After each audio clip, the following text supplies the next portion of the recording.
Começam a valer hoje as novas regras para o uso de patinetes elétricos na cidade de São Paulo. As multas para irregularidades, como transitar pelas calçadas ou sem capacete, podem chegar a R$20 mil.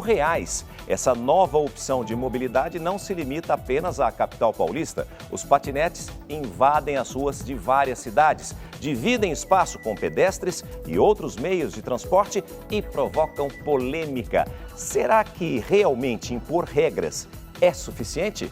A repórter Elaine Cortes foi tentar descobrir. Acompanhe. Do executivo a estudante. É patinete que vai, patinete que vem e às vezes dois de uma vez. Isso é uma sensação de liberdade andar no patinete, né? A brincadeira centenária que virou meio de transporte é polêmica em várias cidades do mundo. Agora uma versão bem high-tech, com velocidade motorizada e controles digitais. Aprovo. É melhor para o meio ambiente. No final de agosto do ano passado, a novidade chegou ao Brasil e só uma das empresas entre as 11 que operam apenas na capital paulista já registrou mais de 10 milhões de corridas em menos de um ano. Há 2 anos não existia esse serviço no mundo e agora ele invadiu as cidades porque todo mundo quer escapar de ficar preso numa caixa de 1 tonelada parado no trânsito. Eu já não gostava de usar carro, estava começando a usar bicicleta. Quando surgiu o patinete, para mim foi a melhor coisa, porque você consegue se locomover rápido, barato e eficiente. São percursos de todo tipo. Eu uso mais o trabalho para o metrô. Trajetos rápidos assim, precisa atender clientes. Do meu escritório até aqui eu demoro uns 50 minutos. De patinete, uns 20 minutos eu tô lá. Com dinheiro ou cartão, basta comprar os créditos, destravar o equipamento que está espalhado em vários pontos por aí e usar. 50 centavos em média ao minuto. Tem pedestre, motorista, tem ciclista, motociclista e agora tem também usuário de patinete. A mobilidade é um dos principais desafios de uma metrópole como São Paulo. O trânsito caótico é um problema também em outras cidades do Brasil. Como o espaço é público, outra vez o assunto é polêmico. Eu acho o risco muito grande. Está acontecendo muito acidente, o pessoal não tem uma cultura para andar aqui em São Paulo. É coisa de primeiro mundo num país de terceiro mundo. Os que reprovam e os que defendem estão pelo mundo todo. Em Israel, o número de acidentes é assustador.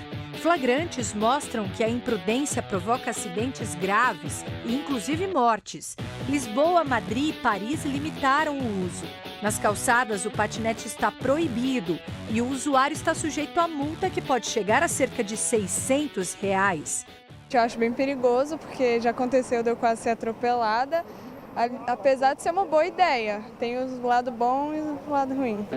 O patinete chegou mais rápido do que a regulamentação em muitas capitais. Até que cada município estudasse as próprias regras, todos se basearam apenas na resolução do Conselho Nacional de Trânsito para todos os meios de transporte alternativo motorizados, ou seja, o patinete só poderia circular em ciclovias ou ciclofaixas a uma velocidade máxima de 20 km por hora e nas calçadas até 6 km por hora. Perigoso, muito. São calçadas como esta, que pedestres, ciclistas e patineteiros disputavam espaço. A convivência do patinete com o pedestre na calçada, ela pelo menos nesse primeiro momento tem se mostrado problemática. Pouco tempo depois, as primeiras mudanças. Em São Paulo, ficou proibido o uso nas calçadas. E mais, os patinetes só podem circular em ciclovias, ciclofaixas e ruas com velocidade permitida até 40 km por hora, desde que não ultrapassem 20 km por hora. As multas podem chegar a R$20 mil. Mas o risco ainda está na faixa de pedestre. A orientação é que o usuário desça do patinete e só então atravesse. Mas não é isso que a gente vê por aí. Alguma rua que não tem acesso, então às vezes você precisa descer por alguma parte que não tem, então algumas vezes é necessário. Aumentar o trecho das ciclovias é uma das soluções imediatas, apontadas pelos especialistas em mobilidade urbana. Ou melhorar as condições dos passeios para os pedestres. Nesse primeiro momento, é você melhorar e ampliar a rede cicloviária. Nós temos muito pouca ciclovia para uma cidade do tamanho da nossa. E o patinete na pista, lado a lado com os carros? O que você acha disso, hein? Só que nós temos padrões de velocidades aqui na nossa cidade, nas nossas cidades, alto. Você tem poucas zonas 30, zonas calmas, zonas seguras. Então, eu acho que assim, patinete andar na pista é uma temeridade mesmo. Eu acho que numa cidade como São Paulo é perigoso, sim, porque eles estão no meio dos carros e acaba tendo risco de atropelamento. Este é o patinete de um sargento da Polícia Militar aposentado depois de um atropelamento. Eronildo Chagas, de 46 anos, sofreu graves fraturas na perna e precisou ser operado. Ele foi atingido por um carro no cruzamento de uma das movimentadas avenidas de São Paulo. Fui atravessar na faixa de pedestre quando um Corsa hatch avançou o semáforo e me atropelou na faixa de pedestre, me jogando para cima. Ele parou um pouquinho adiante e fugiu logo em seguida, sem prestar socorro. O motorista fugiu e depois se apresentou. Ele responde em liberdade por lesão corporal de trânsito com o agravante da omissão de socorro. Como eu sou motorista também, então o desafio é o respeito mútuo do motorista com a pessoa que está usando o patinete e vice-versa, né? A conscientização será sempre imprescindível. Tem muitas regras, principalmente de segurança, e a gente vivamente pede para que todos os usuários acompanhem isso. Vou te dizer algumas e as principais. Só pode usar quem é maior de 18 anos de idade, só pode um passageiro por patinete. Nós recomendamos vivamente o uso de capacete. E estamos dando um capacete para sua segurança. Legal. Certo? Você aceita? Posso colocar em você? Pode.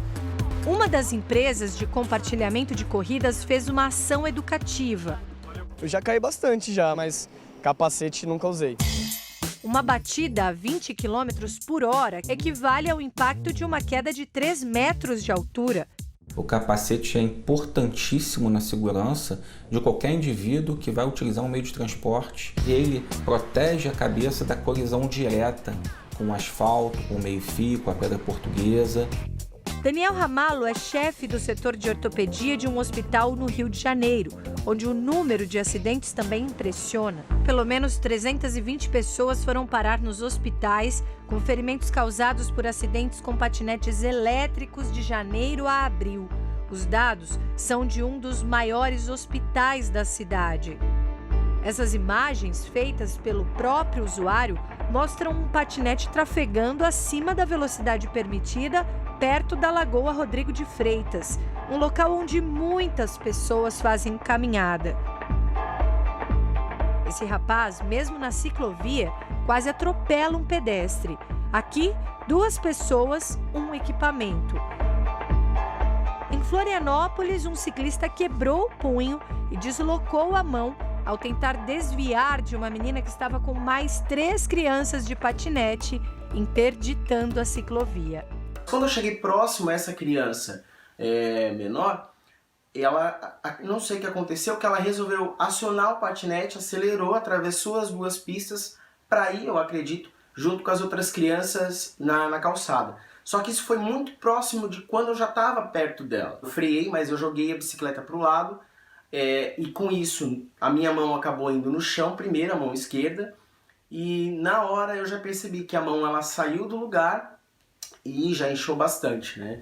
Ele foi socorrido e precisou passar por cirurgia também. A gente colocou uma placa, né, e mais 5 pinos e recolocamos os ossos que estavam luxados fora do lugar. Não existem dados oficiais sobre o número de acidentes envolvendo patinetes na capital paulista. Para quem já tem a prática, eu acho que é válido, né? Você reduz tempo, você consegue entrar nessa dinâmica da cidade. Para quem não tem prática, eu aconselho não fazer uso. Ainda mais se você está indo para uma reunião de um cliente, você pode vir a se acidentar e daí o que era para ter sido ganho acaba sendo uma perda. Seja em serviço ou a lazer, o patinete continua divertido como sempre, mas requer mais atenção do que nunca.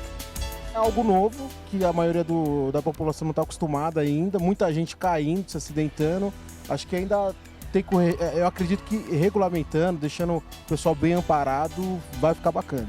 O compartilhamento do espaço urbano certamente será discutido e passará por uma grande transformação. Tudo é uma adaptação, mas eu acho que veio para ficar. E se você quiser rever ou compartilhar as novas regras válidas para a capital de São Paulo, basta você acessar o Play Plus. Lembrando que, apesar de entrar em vigor a partir de hoje, essas regras são ainda provisórias. A comissão formada pela Prefeitura de São Paulo tem ainda até 90 dias para finalizar essas regras.